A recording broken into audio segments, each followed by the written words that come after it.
오늘 로마서에 보면 13절에 너희는 뭐 어떻게 하는가 하면은 쓸 것을 공급하고 손 대접하기를 힘쓰라 하는 대목이 나옵니다.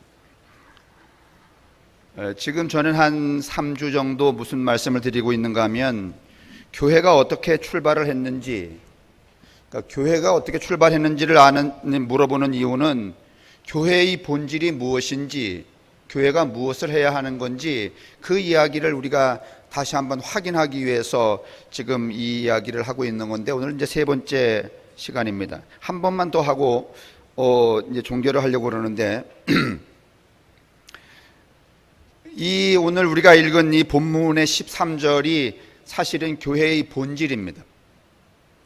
다시 말하면 쓸 것을 공급하고 나그네를 대접하는 일, 그게 본래 교회가 했던 일입니다. 지금 요즘에는 뭐 집에서들 밥을 안 해 드시니까 그런 일 없지만은 예전에 그 무슨 불 떼서 솥에서 밥하고 이러던 제 어릴 때 기억을 보면은 꼭 그 식구들 이렇게 밥을 다 나눠주고 한 그릇 좀 이렇게 떠서 뚜껑을 덮어서 솥 안에다가 집어넣어 놨어요.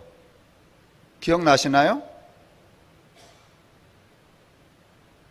그러니까 그거는 뭐 특별히 더 먹는 사람을 위해서 준비한 게 아니고 집 나간 사람이거나 아니면 뜻밖의 집에 방문할 사람을 위하여서 하나를 여분으로 만들어 놓은 게 그 솥 안에 밥 한 그릇이었단 말이죠. 그거를 전체적으로 다른 사람을 위해서 뜨는 이 쌀에 몇 숟갈과 더불어 쎄덤이라고 그렇게 말했습니다. 근데 제가 엊그저께 서울에 있는 어느 카페를 소개를 받았는데, 카페가 아니고 교회입니다. 카페도 하고 전시회도 하고 강좌도 하고 예배도 하는 그런 이제 교회인데, 그러니까 21세기형 교회라고 하면은 맞습니다. 그런데 그 교회 안에 이 찻집이 하나 있는데 그 찻집의 이름이 무슨 건가 하면 서스펜디드 카페입니다. 이 서스펜디드라고 하는 말은 무슨 유예하다, 맡기다 이런 뜻입니다. 무슨 뜻인가 하면 이제 커피를 이 교회에서 이렇게 싼 값에 파는데 예를 들면 신명섭 장로님이 와서 아이스 아메리카노 한 잔을 사면서 석잔 값을 내는 거예요. 그러면 본인은 한 잔 먹으니까 두 잔이 남죠. 그러면 주인이 그 표시를 해놓은 거야. 두 잔을 킵. 이렇게 다시 말하면 유예를 해놓는 거죠. 뭐 심장로님도 그러고 또 누구도 그러고 그러면은 본인은 한 잔 마시지만은 또 누군가를 위하여서 두 잔씩, 한 잔씩, 석 잔씩 값을 이렇게 내고 가면, 커피를 마시고 싶은데 돈이 없는 사람들, 뭐 저는 커피를 잘 모르기 때문에 그렇게 돈이 없으면서도 불구하고 죽을 만큼 먹고 싶을까 그 생각이 들지만은, 요즘 가만히 보면 천지가 커피집이고, 오늘 아침도 제가 산책하다 보니까 트럭을 3대 만났는데 그 새벽 5시 반에 트럭을 운전하는 분들도 다 커피 이렇게 들고 있더라고. 그러니까 커피에 미친 것만은 맞아. 그러니까 돈이 없어도 간절히 먹고 싶은 사람이 있을 것 같긴 해요. 그런 사람들이 거기 그 카페에, 서스펜디드 카페에 가서 뭐라고 말하는가 하면, 맡겨놓은 커피 있죠? 그러면은 그 주인이 내준단 말이에요.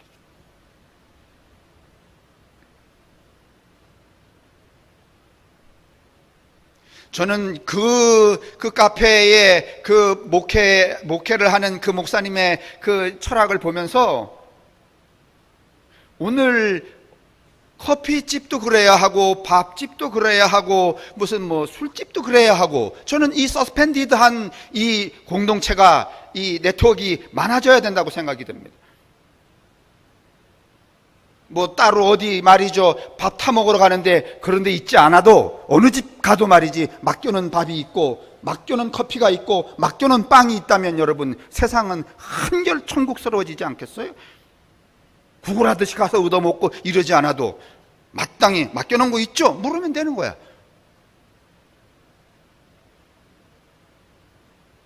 여러분 어떻게 생각하세요?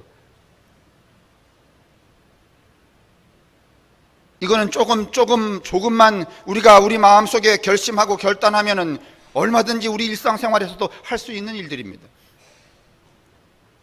그런데 우리들의 삶이라는 것은 여간 각박하지 않잖아요.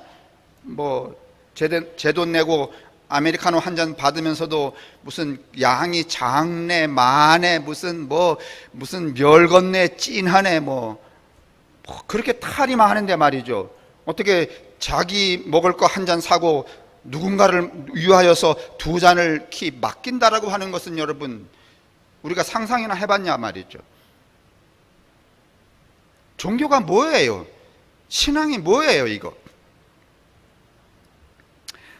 한 번 더 반복을 하지만은 예수님이 이 교회의 출발이죠. 그런데 예수님이 교회를 세운 것은 아니죠.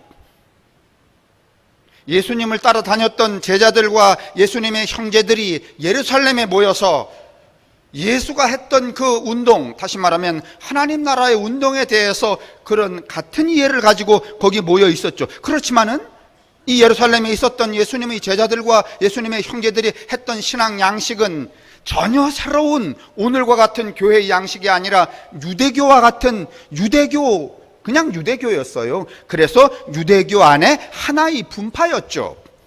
그러니까 오늘날 예수님의 형제들과 제자들이 예루살렘에서 모여서 출발했던 그 처음의 모임을 오늘날 이 시대의 교회라고 그렇게 말하기는 어렵습니다. 왜냐하면 할례 받아야 하고 성만찬 안식일 지켜야 하고 유대인이 해야 되는 거 그대로 했으니까. 그런데 그것보다 조금 늦게 이 예수 운동에 참여했던 이 소종파, 요즘에 제가 어디 가다 보니까는 어느 건물 앞에 신천지 아웃한 거 이렇게 들고 있는 사람들이 있습니다. 신천지는 오늘 이 시대의 기독교에 비하면 소종파고 이단이죠. 그러면 그 당시에 유대 사회에서 유대교 안에서 예수 운동에 참여했던 이 사람들도 오늘 이 시대로 말하면 여러분 오해는 하지 마시고 신천지가 그렇다는 게 아니고 마치 신천지와 같은 거예요. 신천지는 소종파죠. 이단이죠. 그래서 사람들이 그 기존의 기독교인들이 그 앞에 가서 뭐라고 하고 있어요? 신천지? 아웃하고 있잖아요. 그 아웃하는 것을 적극적으로 했던 사람이 누군가 하면 바울이라는 사람이었다는 거죠. 사울. 맞죠? 그런데 그 사람이 그 신천지 아웃하러 다니다가 다메섹에서 어떻게 되는 거예요? 어떻게 되는 거예요? 그렇죠. 이를테면 접신이 일어났다는 거예요. 무슨 신이야 그런데? 무슨 팔봉산 신이야 아니면 무슨 광개토 대왕 신이야 아니면 예수 신이야? 그 신, 제가 접신 그러니까 또 여러분이 마음속에 움찔하시는데 그게 다 접신이야. 그죠? 그 예수 신이 덮였다는 거 아니겠어요? 그래서 나도 그럼 이제부터는 내가 기존에 믿고 왔고 살아왔고 가치로 여겼던 것을 다 버리고 누구를 따라가야 되겠다. 예수를 따라가야 되겠다. 이렇게 생각했다는 거 아니겠어요? 그래서 바울도 이제 이름을 개명하고 어디로 가야 되는가 하면 예루살렘으로 가야 돼요. 왜냐하면 거기 다 모여 있으니까. 예수님의 형제들과 제자들이 모여 있으니까. 그런데 그 예루살렘에 있는 형제들과 제자들이 그 바울을 받아줬어요? 아니면 안 받아줬어요? 여러분 같으면 받아줄 거야? 안 받아줄 거야? 받아줄 거예요?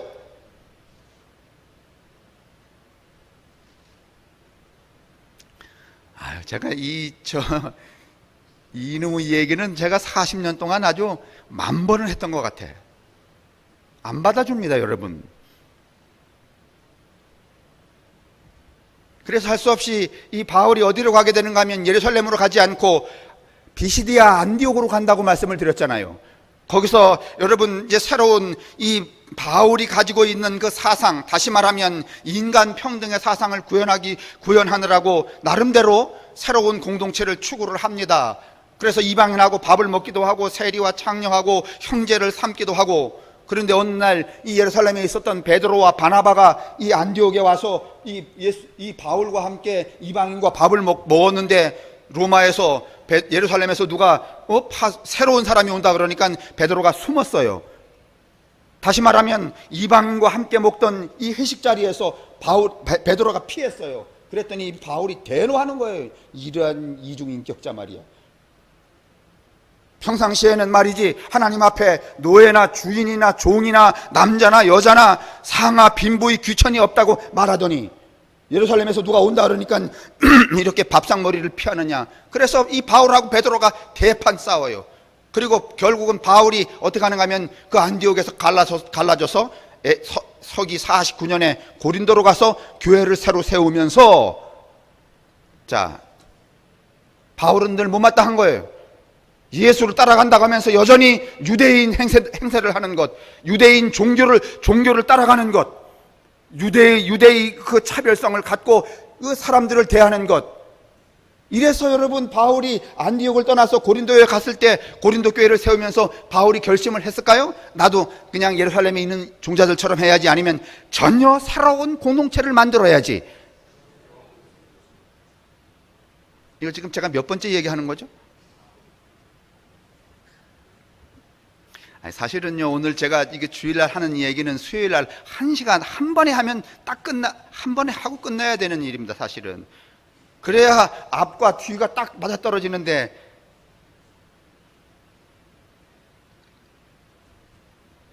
그래서 여러분 고린도 교회를 세우면서 시작했던 게 무엇인가 하면 안식을 빼고 뭐로 넘어가는 거야?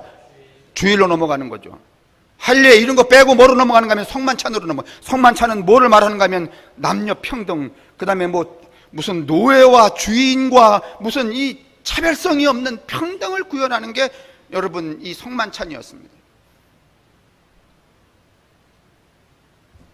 그래서 교회는 이제 2개가 됐죠. 예루살렘에 있는 교회 하나, 그 조금은 좀 이상한, 아직은 기독교 공동체가 아닌 예수의 하나님 나라 운동에 이제 운동을 사모하긴 하지만은 여전히 유대교인 예수님의 제자들과 형제들의 공동체 하나, 그리고 완전히 새로워진 공동체, 오늘날 우리가 기독교라고 말할 수 있는 그 바울의 공동체가 2개가 세워지게 되는데, 여러분 서기 70년에 로마가 다 망해요, 안 망해요? 예루살렘이 망해요. 그러면 예루살렘에 있었던 이 예수님의 형제들의 교회도 망했을까, 안 망했을까? 망했죠. 그리고 남는 게 뭐밖에 안 남았어요? 예루살렘에 있지 않으니까 그저 이 무슨 소아시아 유럽 일부 말이죠, 이 변방에 남아있는 이 바울의 교회들이 남아서 오늘날 여기까지 오늘 우리의 뿌리를 이제 준거해 왔다. 그 얘기를 지난 시간까지 드렸죠. 그러니까 처음에 기독교는 어떻든지 소종파였고 사입이라고 말할 만, 유대교 입장에서는 사입이죠. 그렇죠? 아니, 오늘날 무슨 신천지가 난리 법석을 치지만은 기독교에 비하면 여러분 저건 소종파야 아니면 대집단이야. 대집단? 아이, 많이 모여야 10만 명밖에 안 모여요. 근데 기독교인은 얼마야? 700만 명이라며. 그러면 여러분 신천지는 소종파죠. 그런데다가 이단이죠.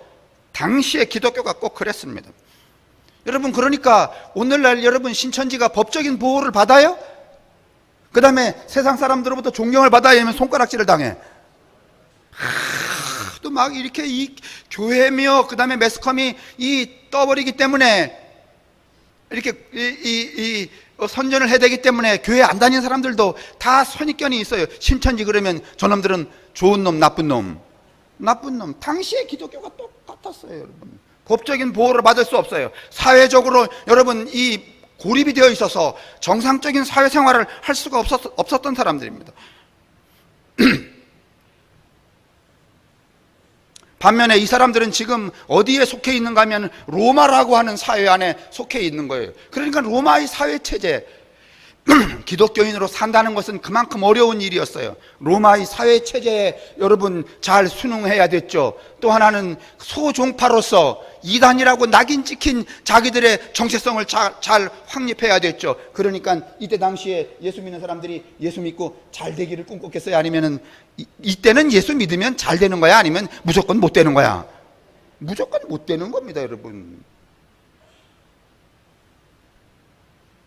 요즘에 자꾸 제가 비유를 그렇게 해서 죄송한데, 신천지 나가면 잘 되는 거야? 아니면 무조건 손가락질 당하는 거야? 신천지 가면. 그런데 본인은 어떻게 생각하는가 하면 나는 손가락질 당할지 모르지만 천국은 누가 간다? 내가 간다, 이러는 거 아니에요. 비슷했다고.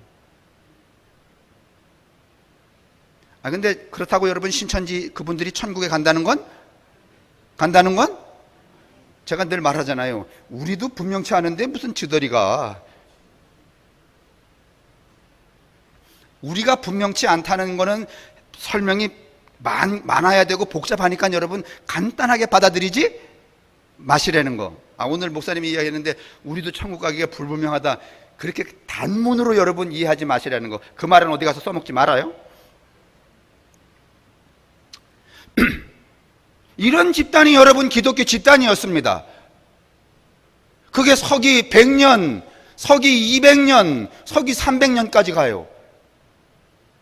200~300년 동안 이 예수 믿는 사람들은 이 로마의 사회 체제 안에서, 그리고 소종파로서 이단, 특별히나 또 뭔가면 이 로마 사람들이나 다른 사람들이 볼 때 이 예수를 따라다니던 집단은 어떤 사람들인가 하면, 예수가 어떻게 죽었는가 하면 로마의 정치적인 반란을 일으키다가 십자가에 처형당해 죽은 사람입니다.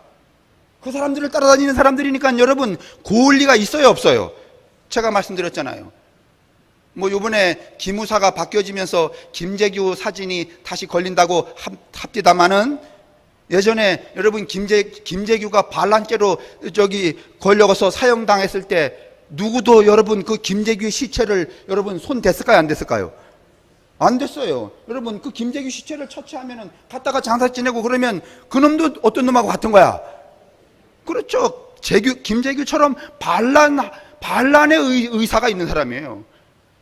그래서 사형당했는데 여러분 시체를 누구도, 가족도 안 가져가고 아무도 안 가져가서, 여러분이 아시는 그 엠마오 하셨던 원방연이라고 하는 서울고등학교 나오셨대네. 그 원방연 그 김재규 이분들이 동기인데, 그 동기 친구들이 가서 원방연 장로님이 가서 그 시체 장사 치렀다는 거 아니겠어요? 그런데 여러분 이 시대에 정치범으로 죽은 예수가 그렇게 죽었는데 그 예수를 따라다니던 이 집단들이 서기 100년, 서기 200년, 서기 300년까지 로마 사회에서 사는 일이 어떻게 부귀영화를 위한 길이었겠어요? 어림도 없는 이야기입니다. 자, 그러다가 여러분 서기 313년에 그렇게 핍박하고 그렇게 소종파로 여기고 이단으로 여기고 못된 놈으로 여기던 그 기독교 집단을 여러분, 이 콘스탄티누스라고 하는 이 로마의 황제가 이 기독교를 로마의 국교로 여러분 인정을 해버립니다. 이것도 조금은 역사적으로 다른 것들이 포함되어 있지만은,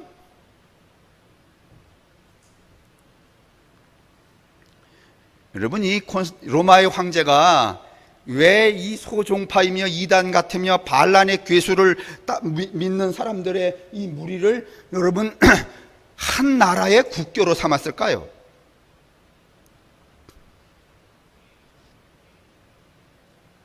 여러 가지 이유가 있지만은 몇 가지 이유를 드는데, 그 하나는 무엇인가 하면은 사람들이 그 예수를 믿는 예수 운동에, 다시 말하면 교회에 들어오는 사람들이 너무 많았기 때문에 그래요. 그 근원적인 이유 중에 하나가 이 언어 때문에 그렇다고 말합니다. 그리스어를 썼기 때문에. 당시 로마 사회는 그리스어를 이 공용어로 썼거든요. 그리스어를 썼기 때문에. 또 하나는 이 기독교를 누가 퍼뜨리기 시작하는가 하면은 군인과 상인들이, 예수를 믿은 사람들이 상인과 군인이라네요. 그래서 이 사람들이, 상인이나 군인은 여러분 한 곳에 있어야, 아니면 돌아다녀요. 그래서 많은 곳에 이 기독교 운동을 퍼뜨렸어요. 세 번째는 무엇인가 하면 이 기독교가 가지고 있는 평등주의. 노예나 주인이나 남자나 여자나, 여러분 이 로마 사회는 여러분 평등한 사회가 아닙니다. 여러분이 알고 있는 플라톤이나 아리스토텔레스는 어느 나라의 철학자인가 하면은 로마의 철학자가 아니고 그리스의 철학자입니다. 그리스는요, 한 개인이 뛰어난 철학자, 과학자들이 등장하는 사회가 그리스입니다. 그런데 로마는요, 로마라고 하는 나라는 이제 그리스가 끝나고 로마가 세계를 제패하게 되었을 때, 여러분 로마라고 하는 사회는 그렇게 뛰어난 철학자가 등장하지 않아요. 뛰어난 철학자가 없으니까 여러분 어떻게 되는가 하면은 이 사람 저 사람이 이렇게 모여갖고 뭘 만드는가 하면 학파를 만들어요. 플라톤 학파, 스토아 학파, 아리스토텔레스 학파, 학파를 만들어요. 그 학파는 로마에서 등장하는 거고 철학자는 그리스에서 등장하는 거예요.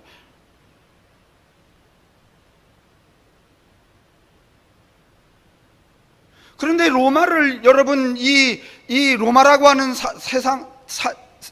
사회를 로마가 470년에 이 통일을 한 다음에 나라의 정체성을 세울 때 뭐에 입각해서 세우는가 하면은 소위 말하면 스토아 학파라고 하는 이 철학의 근거에서 세워요. 스토아 철학은 간단하게 말하면 스토아 학파는 이 어떤 의미인가 하면 여러분 우리가 가만히 보면 이 동물 세계에서도 이 포식 이 먹이 사슬 중에서 상위 포식자가 있어요, 없어요?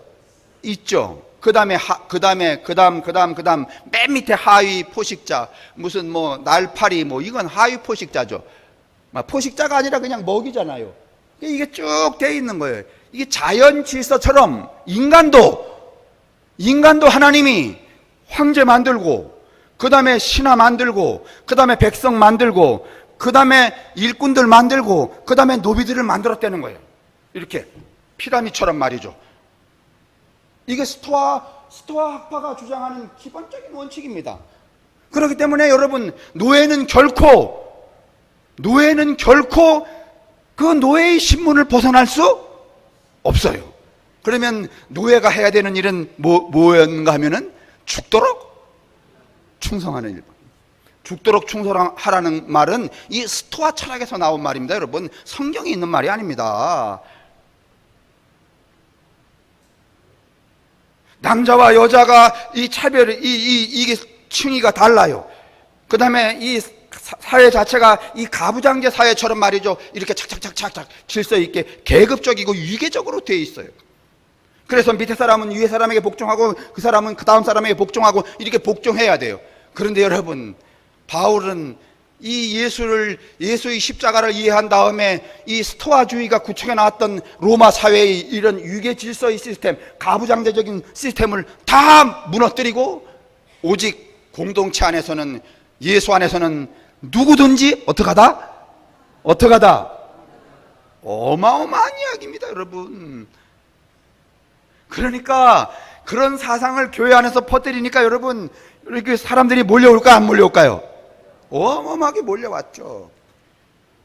그래서 부덕불 313년에 여러분 이런 몇 가지 이유 때문에 가장 큰 이유는 이 평등주의 때문에였지만은 이유 때문에 이 콘스탄티누스가 313년에 국교로 인정을 해요. 근데 여러분에게 물어봅시다. 그러면 기독교가 로마의 국교로 되면 로마가 심장로님 기독교 국가가 돼야 돼? 아니면 그냥 로마 사회가 돼야 돼? 아니 로마가 대한민국이 기독교 국교다, 기독교가 국교다 그러면 대한민국이 뭘로 바뀌어야 돼? 기독교 나라로 바뀌어야 되죠. 그러면 로마가 313년에 기독교를 국교로 여러분 공인한 다음에 로마가 기독교화 됐어요? 안 됐어요? 됐어요? 아니 로마가 기독교 국가라는 얘기 들어보신 적 있어요? 그 왜 안 됐을까? 국교로 공인을 했는데.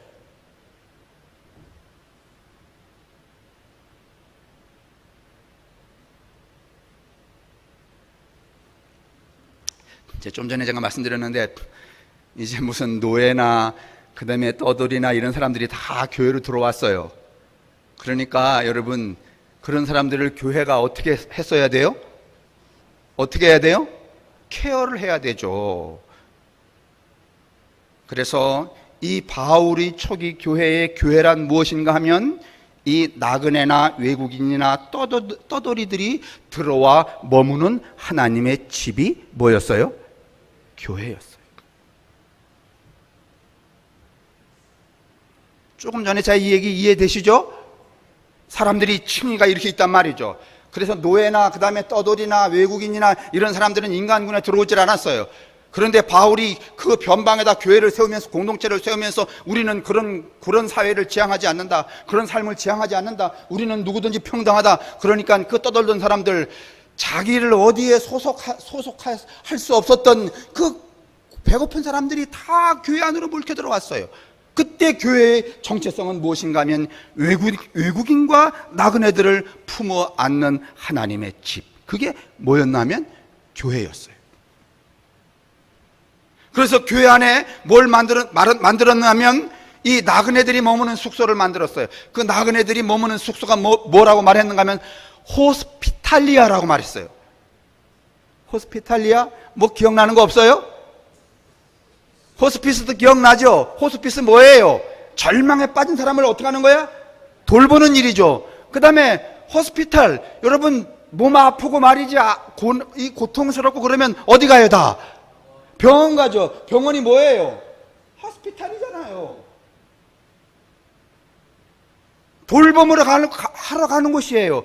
그래서 처음에 교회는 그 외국인과 나그네들과 떠돌이들을 품어안는 하나님의 집이었고, 그 그들이 숙소하는 그 숙소의 이름을 호스피탈리아라고 말했고, 그것이 여러분 변형이 되어서 호스피스도 되었고 호스피털도 되었단 말이에요. 병원도 됐단 말이죠. 병원 가만히 보면 거기 나그네 가는 데 아니에요? 그렇죠? 지금 우리가 이제 사회가 점점 이렇게 되어서 궁극적으로 여러분하고 저는 인생을 나그네로 살다가 맨 마지막에 어디 가서 돌아가시게 돼? 어디 가서 돌아가시게 돼? 호스피탈, 호스피스 하우스. 아니요? 그걸 여러분 처음 교회가 시작을 했다는 거야. 그러니까 하나님의 집은, 구약의 하나님 집과 달리 초대교회의 하나님의 집은 이 떠돌이 고아 노예, 어디로 자기의 인생을 거쳐 삼을 수 없는 사람들을 모아들여서 하나의 새로운 가정, 평등한 가정을 이루는 호스피탈리아였단 말이에요. 병원이기도 했고, 또 마지막 거처이기도 했고, 안식처이기도 했고, 유로처이기도 했고, 그게 뭐였다? 교회였어요.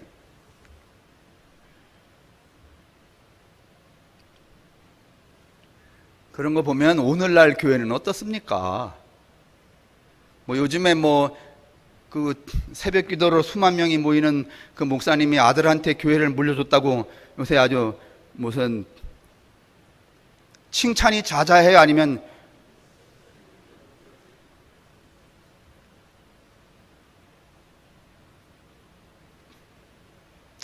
제가 늘 말하잖아요. 꼭 그분을 두고 하는 말은 아니지만 그렇게 수천 명, 수만 명이 모여서 새벽 기도 해봤자 궁리하는 게 그런 거라고. 어떻게 하면 아들한테 물려줄까, 뭐 이런 거.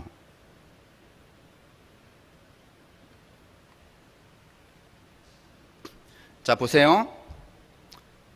그런데 여러분, 이 교회의 본질을 이 로마 사회 안에서, 로마 사회는 그런 사회가 아니라 그랬어요, 여러분. 계급 사회라 그랬어요. 가부장제 사회라 그랬어요. 유계 질서의 사회라 그랬어요. 그 다음에 로마는 늘 뭐라고 말하는가 하면 평화가 어디로부터 오는가 하면 황제로부터 온다고 말했어요. 팍스 로마나. 근데 오늘 이 바울의 초기 교회는 뭐라고 말하는가 하면 그렇지 않다는 거야. 평화는 쟤한테서 오는 게 아니라 어디서부터? 위로부터 온다리. 하나님께로부터 온다리. 그러니 여러분, 이 로마 사회 안에서 교회 다니는 사람들이 살아남는 일이 쉬웠겠어, 안 쉬웠겠어? 쉬웠겠어요? 왜냐하면 세상하고 같이가 아니면 반대로 가. 지금도 세상하고 반대로 가야 되는 게 교회야. 그죠? 근데 오늘날 교회는 세상하고 반대로 가야 아니면 앞장서 가. 할렐루야. 이게 정말 빌어먹을 일이야. 그런데 여러분, 이제 1세기가 될 때까지는 누가 생존해 있는가 하면 이 바울이 생존해 있기 때문에, 바울이 생존해 있는 동안에는 여러분 끊임없이 이 기존의 사회 상황과 이 공동체의 가치가 계속 충돌을 합니다. 그래서 결국은 바울도 그 충돌 가운데 잡혀서 로마에 가서 옥사하고 마는 거예요.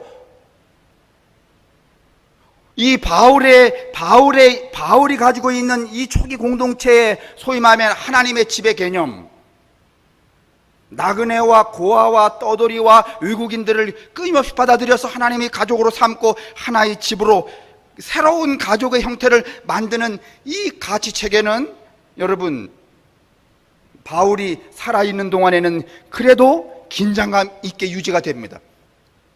그러면 그게 긴장감 있게 유지되는 것을 어디서 볼 수 있느냐?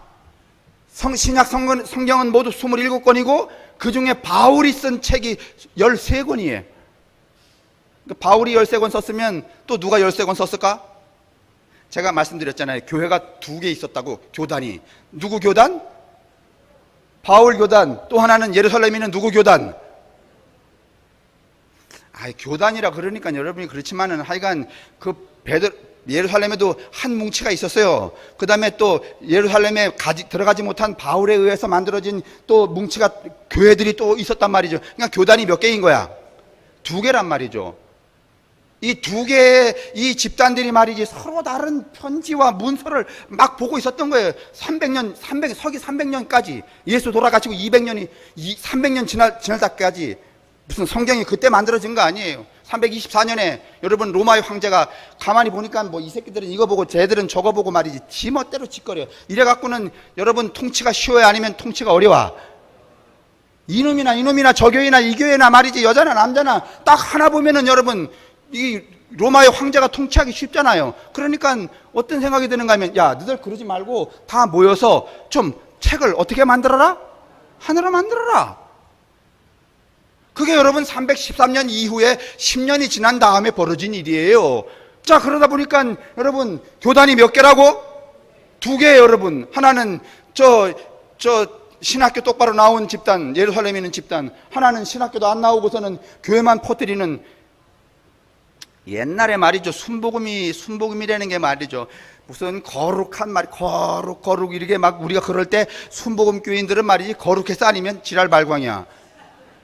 옛날로 그랬죠. 그러면 여러분 거룩 하던 사람들이 다 저것들 미쳤다 말이지, 신앙이라 그랬어, 아니면 돌았다 그랬어? 그땐 이단이었습니다, 여러분, 순복음이. 그러다가 순복음이 교회가 커지고 말이지, 숫자가 10만 명 20만 명 모이니까 어느 순간에 말이지 이게 이단이 됐어, 아니면 그냥 또 정상이 됐어? 정상이 됐잖아요.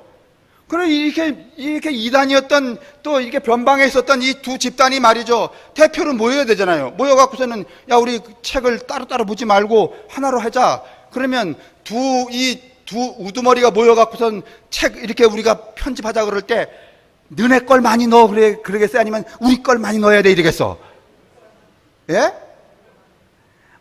지금 이게 뭐 성경에는 안 나오는 이야기지만은 그냥 재미삼아 하는 거야. 이거 역사 속에 있는 거니까. 예? 우리 걸 많이 넣자 그럴까, 안 그럴까?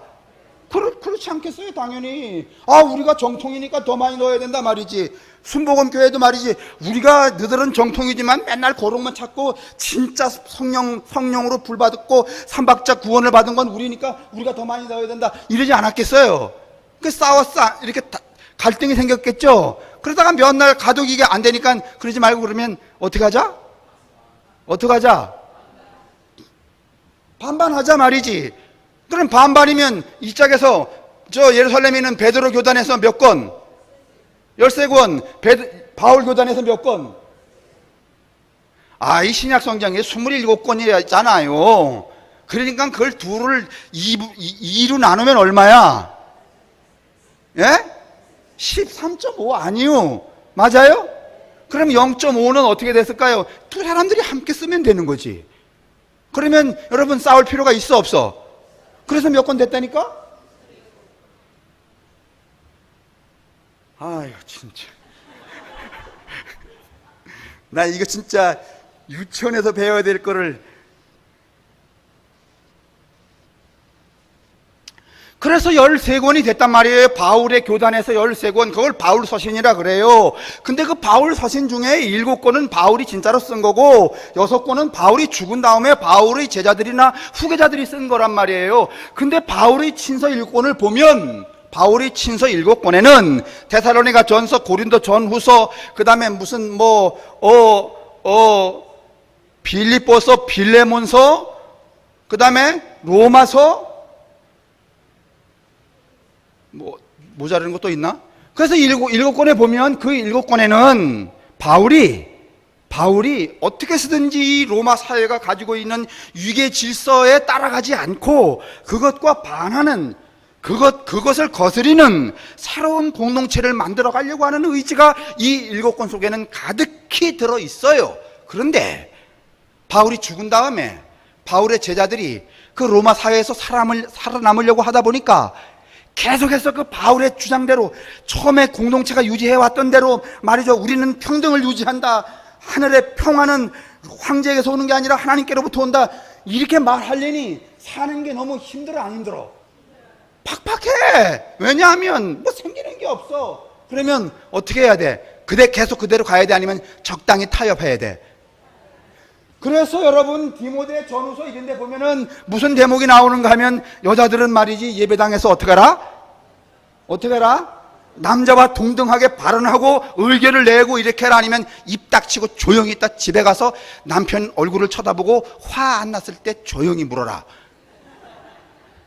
응? 1세기가 지나간 다음에 이 바울 서신, 이 바울의 제자들이나 바울의 후계자들이 목회를 하는 동안에 어떤 양태가 벌어졌는가 하면 기독교 공동체가 유지되어 있던 이 하나님의 집 개념이 점점 로마의 사회체제로 어떻게 되는가 하면 흡수되기 시작했어요.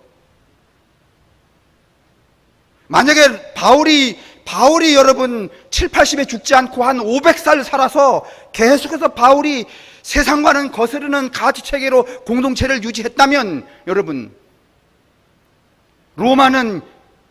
로마가 기독교를 먹은 게 아니고 기독교가 로마를 어떻게 했을 거야? 먹었을 거예요. 그런데 여러분 바울이 죽은 이후에 바울의 제자들에 의하여서 자신들이 가지고 있었던 교회의 가치와 정체성을 어디다가 슬그머니 담보하기 시작하는 거야? 세상에다가. 교회 안에서 남자와 여자는 평등하다 이 말을 좀 헷갈리는 거야. 그러니까 이제 이상한 집단으로 보고 말이지 자꾸 질시를 하고 그러니까 슬그머니 바꾸는 거야. 교회 안에서 여자들은 어떻게 하고? 입 닥치고. 다시 말하면 로마 사회가 가지고 있는 가부장제와 유계 질서 속으로 소위 말하면 초기 교회의 이 정체성을 팔아먹기 시작을 하는 거예요. 그건 여러분 바울의 친서가 아닌 6권의 바울 서신을 통하여서 면밀하게 수도 없이 볼 수 있어요. 또 이런 대목도 나와요. 여러분 교회 안에 들어온 이 바울의 공동체 안에서는 누가 높고 누가 낮은 자가 있지 않아요. 다 뭔가 세상에 권력을 주었다든가 역할을 준 것은 그냥 하나님이 역할을 준 것뿐이에요. 그런데 여러분 이 바울 서신이 아닌 위서 6권에 넘어가면 이 제자들은 또 뭐라고 말하는가 하면 유의 세상의 권력에게 어떡하라? 세상의 권력을 무서워할 필요 없다. 바울은 이렇게 가르쳐요. 쟤들은 우리에게 아무것도 영향력을 끼칠 수 없다. 그게 바울의 생각이에요. 그런데 여러분 바울의 제자들은 그게 좀 겁나니까 이렇게 말해요. 세상의 권력에게 어떡하라? 복종하라 말이에요. 순종하라. 그 권력도 누가 주신 것이다?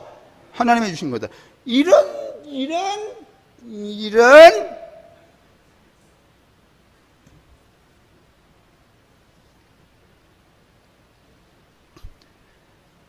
여러분 오늘 이 여러분과 제가 살고 있는 2000년 뒤에 이 교회가 왜 이쯤에 와 있는지 이제 아시게 되겠어요?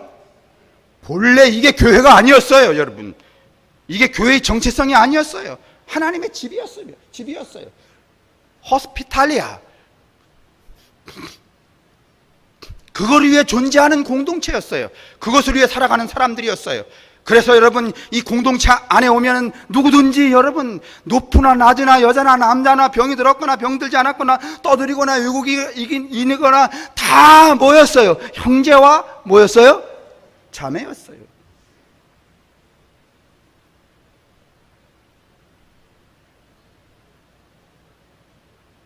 우리는 그때부터 무엇을 잃어버리기 시작했는가 하면 하나님의 집을 잃어버리기 시작했어.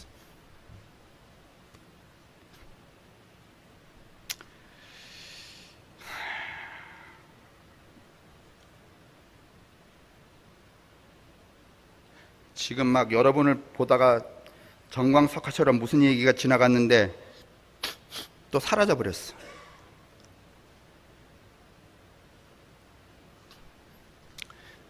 이제 이게 사실은 이제 470년에 로마가 통일을 하고 이렇게 313년에 인정을 받고 324년에 이 성경책이 이렇게 하나로 편집이 되고, 그러니까 벌써 1세기 말에 교회의 정체성이 사라져 버렸으니까 300년, 400년 이쯤에는 여러분 이미 교회는, 기독교는요, 본래 예수나 바울이 추구하려고 했던 그 정신에서 이미 어떻게 됐어요? 멀리 벗어나게 됐죠. 그래서 등장한 게 뭐예요? 이슬람교 아니에요. 622년 서기.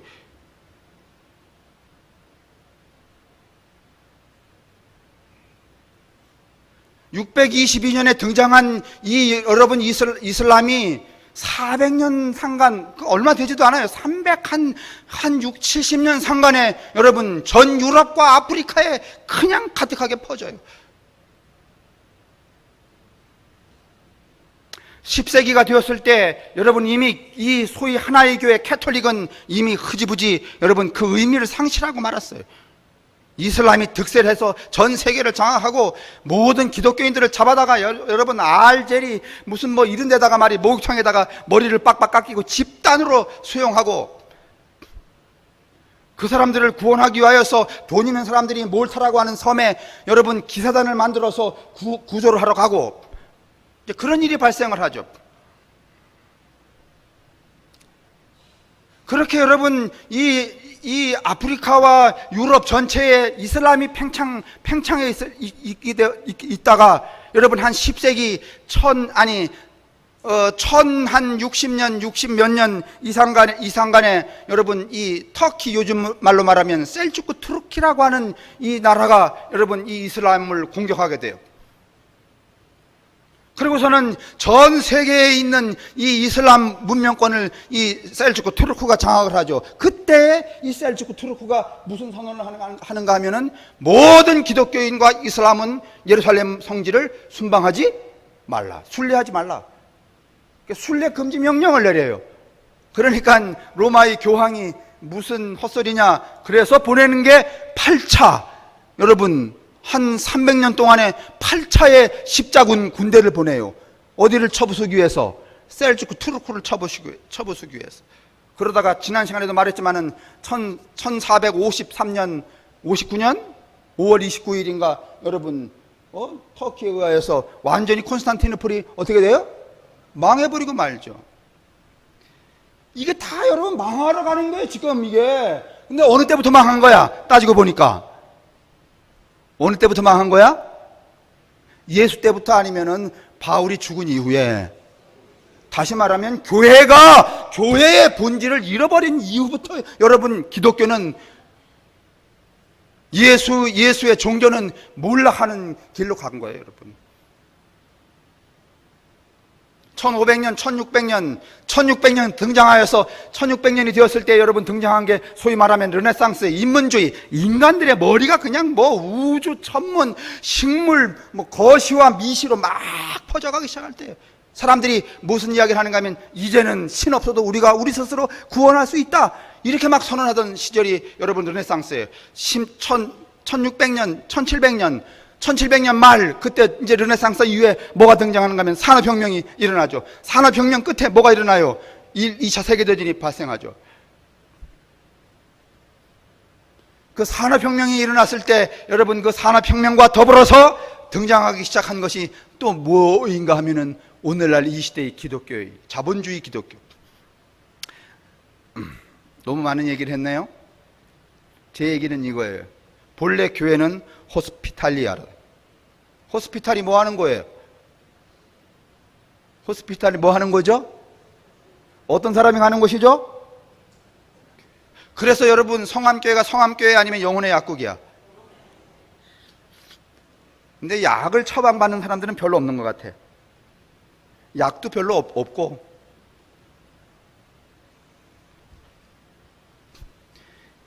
저는요, 오늘 이 시대에 기독교가 정말 세상을 건지고 사람들을 건지려면 처음 이 자리. 오늘 이 시대도 여러분과 제가 21세기에 살고 있지만은요, 경제적인 낭인과 정치적인 낭인들이 얼마나 많아요. 나그네들이. 지금 우리 청년들은 다 나그네 아니야? 예? 아, 청년들이 나그네예요, 주인이야?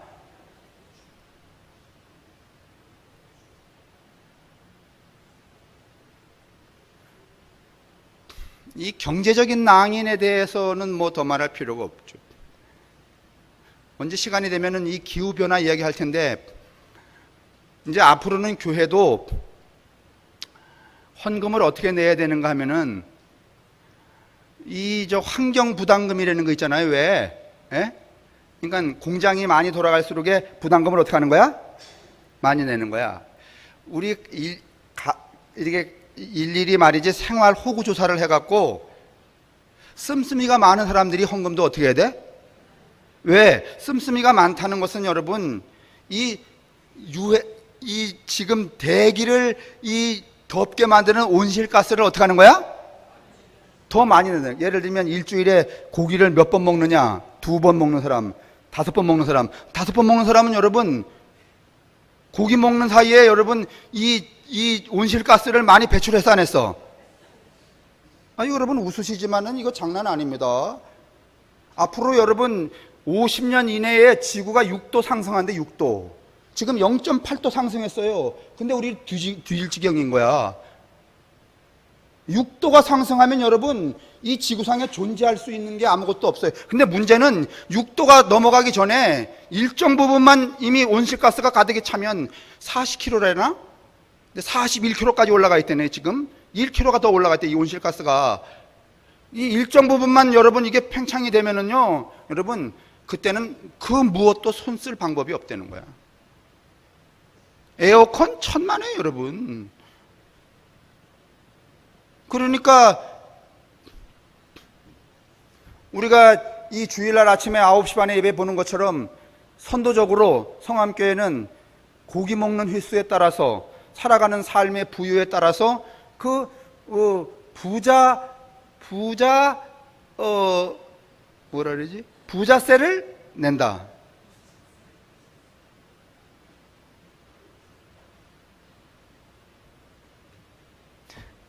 이제 여러분은 지금 웃으시는데, 여러분 이제 보세요. 올해 지나가고 내년 되면 이 얘기 틀림없이 나옵니다.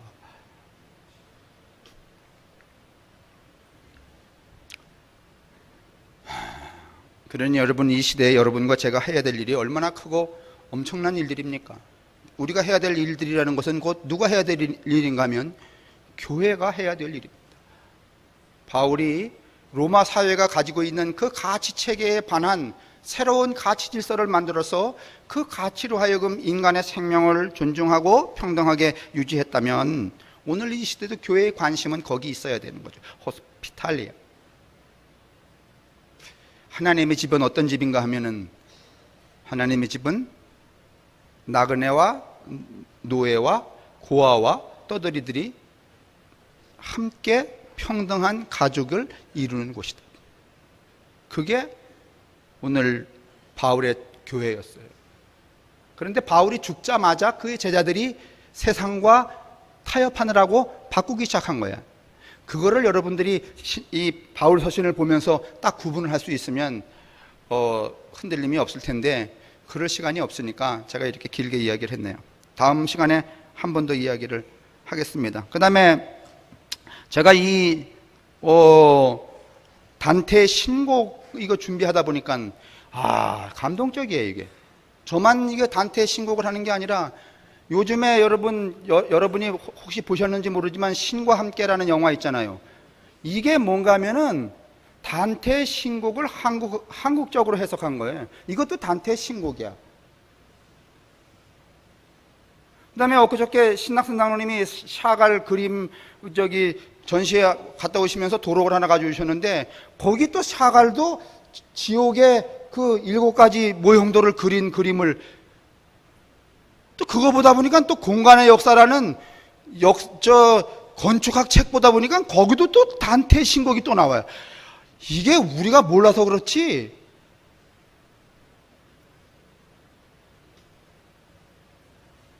그래서 여러분 그 중에 하나 카피해서 드리고 하여간 한다고 말씀드렸는데, 좀 관심을 조금만 열으시면은 아주 재밌어질 텐데, 여러분이 관심을 안 가지시네요. 지루하게. 자, 오늘 여기까지 하겠습니다. 바울의 교회는 하나님의 집을 실현하는 것이었다.